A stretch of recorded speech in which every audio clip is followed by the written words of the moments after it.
দরজার হ্যান্ডেল ধরে ছুটছে বাপ্পি নামের এক কুলি। এক পর্যায়ে আল্লাহ আপনার কড়া বিচার করবে এই কথাটি বলে ট্রেনের দরজার হ্যান্ডেল ছেড়ে দেন তিনি। একজন যাত্রীর রেকর্ড করা এই ভিডিও মুহূর্তেই সোশ্যাল মিডিয়ায় ভাইরাল হয়ে যায়, ওঠে সমালোচনার ঝড়। তবে ভাইরাল এই ঘটনার পেছনে রয়েছে আরেক গল্প।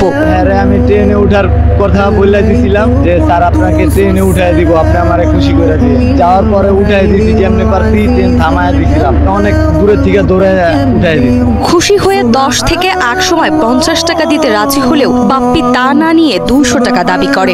সর্বশেষ যাত্রী তাকে 200 টাকা দিতে সম্মতি জানান, কিন্তু বিপত্তি বাধে ভাঙটি টাকা না থাকায়। প্রথমে 10 টাকা সাদে, এর লিগে আমি নেই নাই স্যার। 10 টাকা কেউ সাদে স্যার, 700 টাকা 800 টাকার টিকিট, যে টিকিট মিস হয়ে গেলে স্যার তার যাওয়া হতো না, আবার কি তার সময়ও নষ্ট হয়ে যেত। এরপর ট্রেন ছেড়ে দিলে চলন্ত ট্রেনের পেছনে ছুটতে থাকে বাপ্পি।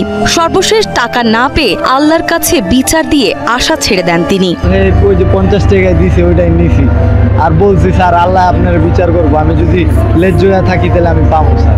এই ঘটনায় দিনমজুরের ন্যায্য পারিশ্রমিক না দেওয়ায় নিন্দা জানায় অনেকে, কিন্তু কিছু যাত্রীরা বলছে রেলওয়ে স্টেশনে কুলিদের পারিশ্রমিক নির্ধারণের কোনো নির্দিষ্ট হার না থাকায় প্রায় যাত্রী ও কুলিদের মধ্যে এমন বিরোধ সৃষ্টি হচ্ছে।